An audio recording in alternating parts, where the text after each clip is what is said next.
food choices we make today will not be sustainable into the future because we're going to have a crowded planet that's going to suffer a lot of climate change, a decline in food production.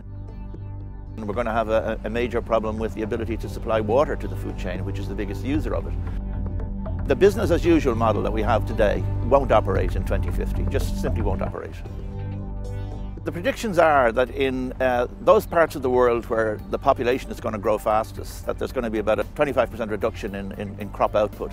There'll be drier periods, the rainfall will be unpredictable, and the sun will come at the wrong time, often in the growth of the plant. The biggest need is for an investment in inputs into agriculture. In South Asia and in Asia, there was a green revolution dramatically changed agricultural output. That never hit Africa, and that's the place where the scientific investment in agriculture is going to have to happen. If we do invest, we do have enough food on the planet to feed everyone if it's properly distributed. We may have to eat differently, but we will have enough food, and certainly in Western Europe and the United States, Australasia, our consumption of meat is going to have to fall because it's just not compatible with the global environment that we want to see in the future. It's been described very recently by the chief scientist in the UK as the perfect storm of water shortage, population growth and food shortage. We can't fix it when it's broken. We have to start working now to try and understand all of the issues. How better to deliver drops to crops so we get more crop per drop. How better to harvest rainwater.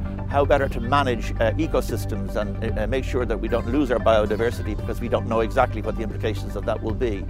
How better to smarten up new crops through conventional plant breeding and also genetically engineering foods so that they're more resistant to drought, they're more capable of standing up to prolonged heat waves.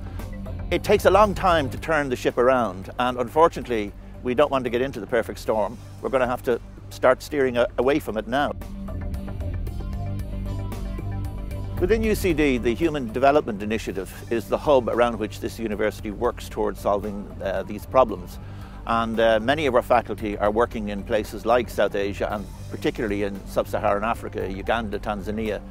And these are people in the humanities, these are people in economists, these are agronomists, these are nutritionists. And it's a priority for our Institute of Food and Health to develop this further and to make it one of the important pillars, because it's going to become a huge responsibility for the whole world with an extra 3 billion people to feed. The big challenges are securing enough water for the world to live with, to securing enough land and productivity to grow food for us, and to try and curb the population growth. If we don't tackle that, and if we don't manage climate change, then it's curtains, and it's curtains far faster than people imagine. I mean, the tipping point was supposed to be around about 2090. Every year, the Intergovernmental Panel on Climate Change are bringing that backwards towards us. And now, 2050, if we haven't got it fixed by 2050, we're in deep trouble.